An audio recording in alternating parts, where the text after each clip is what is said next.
संभल जा जरा, फिर मोहब्बत करने चला है तू।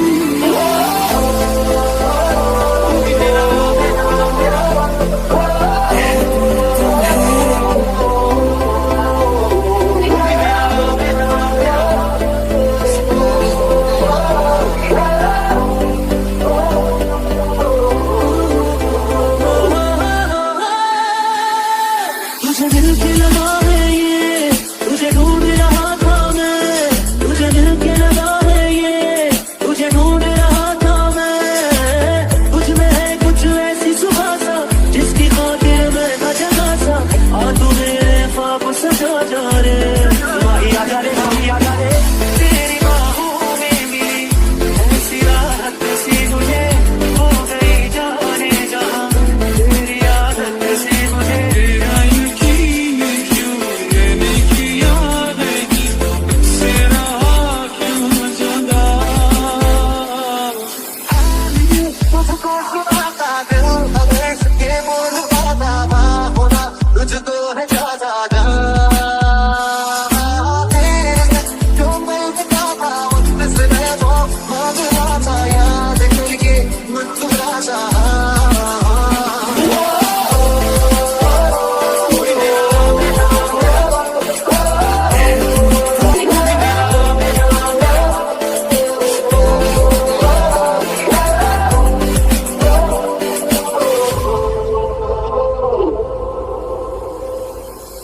मुझे नींद आती नहीं है तेरे ख्वाबों में आया करूं, नहीं चल सकूंगा तुम्हारे बिना मैं, मेरा तुम सहारा बनो। इतनी खताएं तू लेकर चला है, दौलत की जैसे तेरा खुदा।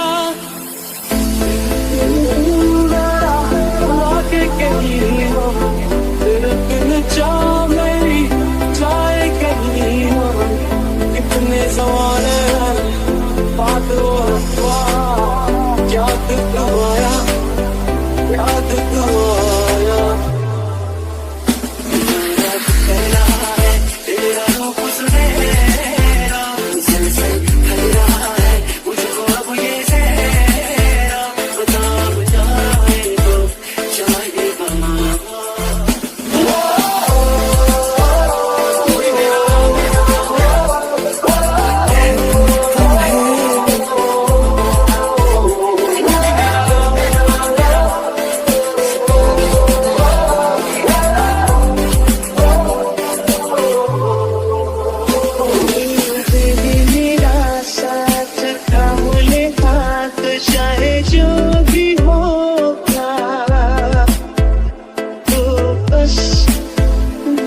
सोनिया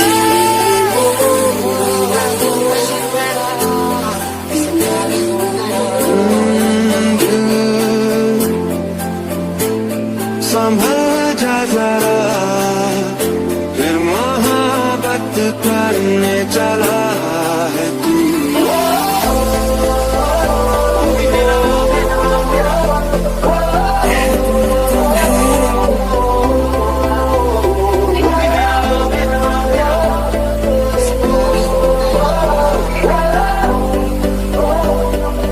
नमस्कार दोस्तों, स्वागत है आपका फिर से हमारे इस चैनल पर।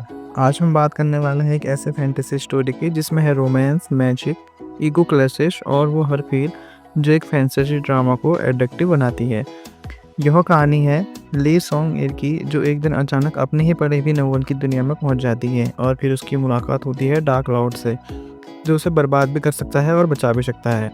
ली सोंग एर चुईमर किंगडम की प्रिंसेस है। उसने अपनी ज़िंदगी महल की चार दीवारी में गुजारी है, सारी लग्जरी, सर्वेंट्स, प्रोटेक्शन, लेकिन कभी उसने असली दुनिया नहीं देखी।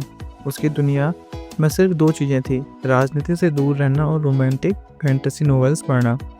वो हमेशा सोचती थी कि काश कभी किसी मैजिकल दुनिया में आ पाती जहाँ उसे उसका ड्रीम हीरो मिल सके, लेकिन उसे क्या पता था उसकी ये विश एक दिन सच हो जाएगी और उसका यह सपना उसकी सबसे बड़ी मुसीबत बन जाएगा। एक रात वो अपनी फेवरेट फैंटेसी नॉवेल पढ़ रही थी जिसका नाम था द ग्रेट मास्टर। कहानी थी एक डार्क लॉर्ड की जो पूरी दुनिया को कंट्रोल करता था और एक सिंपल लड़की की जो उससे टकराती थी। लेकिन जैसे ही वो कहानी का आखिरी पन्ना पढ़ती है, एक तेज रोशनी उसकी आंखों में पड़ती है और अगले ही पल उसकी आंख खुलती है किसी अनजान जगह पर। अब वो अपने कमरे में नहीं थी, वो उसी फैंटेसी नॉवेल की दुनिया में थी और शॉकिंगली वो खुद बन गई नॉवेल की प्रिंसेस कैरेक्टर। इस सॉन्ग एक डर और कंफ्यूजन में इधर उधर भागती रही थी। तभी उसकी मुलाकात होती है डार्क लॉर्ड से जिसका नाम था मो चैन। मो चैन एक ऐसा इंसान था जिससे पूरी दुनिया डरती थी। उसके पास डार्क मैजिक था, पावर था, एरोगेंस था और उसके दिल में कोई भी इमोशन नहीं था। जब ली सॉन्ग एर उसके सामने आई तो मो चैन को गुस्सा आया। उसने कहा, तुम्हारे जैसे कमजोर प्रिंसेस का यहाँ क्या काम? तुम्हारे जैसे लोग सिर्फ बोझ होते हैं। लेकिन सॉन्ग एर जानती थी कि वो वापस अपने असली वर्ल्ड में तभी लौट सकती है जब मो चैन उसकी मदद करे। मो चैन को भी एक ऐसी लड़की की जरूरत थी जिसके अंदर प्योर स्पिरिचुअल एनर्जी हो और वो एनर्जी सिर्फ ली सॉन्ग एर में ही थी। इसलिए दोनों की मजबूरी थी कि वो एक साथ रहें। लेकिन ये साथ नॉर्मल नहीं था, ये था लव हेट रिलेशनशिप। मो चैन उसे बार बार नीचा दिखाता, डराता, ताना मारता और सॉन्ग एर भी हार मानने वालों में से नहीं थी। वो भी उससे पलट कर जवाब देती और कई बार उसकी जान भी बचाती। धीरे धीरे मो चैन को एहसास होने लगता है कि ये लड़की सिर्फ एक शेल्टर्ड प्रिंसेस नहीं है बल्कि अंदर से ही बहुत स्ट्रांग है। जैसे जैसे कहानी आगे बढ़ती है, शी और मो चैन कई डार्क क्रिएचर्स से लड़ते हैं। शोवीर अपनी हिडन पावर्स डिस्कवर करती है, हीलिंग, बैरियर, शील्ड्स और अपनी पावरफुल विजन। मो चैन उसके साथ रहते रहते बदलने लगता है। वो जो भी स्टोन हार्टेड था अब शोवीर की केयर करने लगता है, लेकिन वो ये सब एक्सेप्ट नहीं कर पाता। सोंग एर भी उससे चिढ़ती थी, लेकिन जब वो दर्द में होता है तो उसका दिल भी दुखता था। एक रात मो चैन बुरी तरह जख्मी हो जाता है। शोवीर उसे अपने हाथों से हीलिंग मैजिक करती है।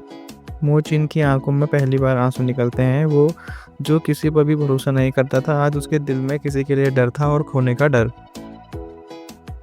वो धीरे से सॉन्ग एर से कहता है, तुम वापस जाना चाहती हो ना, जा सकती हो, मैं तुम्हें रोकूंगा नहीं। लेकिन सॉन्ग एर के दिल में भी अब फीलिंग्स पैदा हो चुकी थी। उसने कहा, अकेले मत रहना, मैं जाऊंगी तो तुम्हारे लिए वापस जरूर आऊंगी। स्टोरी का क्लाइमेक्स, मो चैन उसे अपनी बाहों में लेकर चिल्लाता है कि सॉन्ग एर मुझे छोड़कर मत जाओ। लेकिन तभी सॉन्ग एर की आंखें धीरे धीरे बंद हो जाती हैं और जब सॉन्ग एर की आंखें वापस खुलती हैं तो वह अपने असली वर्ल्ड में वापस होती है, अपने महल के कमरे में। उसने सोचा शायद यह सब एक सपना था, लेकिन तभी उसके हाथ में एक ब्लैक क्रिस्टल था जो मो चैन ने उसे दिया था। उस क्रिस्टल में उसे मो चैन की आवाज़ सुनाई दी, मैं हमेशा तुम्हारे साथ हूँ प्रिंसेस। सॉन्ग एर की आंखों में से आंसू गिरते हैं और उसे समझ आ गया था कि ये कहानी अभी खत्म नहीं हुई। मो चैन उसे फिर से वापस बुलाएगा और उनकी अधूरी कहानी पूरी होगी। ये कहानी थी two great master Chinese drama की, एक ऐसी फैंटेसी जर्नी जहाँ प्रिंसेस और डार्क लॉर्ड का रिश्ता हेट से शुरू होकर सेक्रीफाइस और इटर्नल लव तक पहुँच गया। तो दोस्तों, आपको ये हमारी कहानी कैसी लगी? अगर आपको ये कहानी पसंद आई हो तो इस वीडियो को लाइक करें और अपने दोस्तों के साथ शेयर करें और चैनल को सब्सक्राइब करना ना भूलें। तो मिलते हैं अगली वीडियो में, तब तक के लिए धन्यवाद।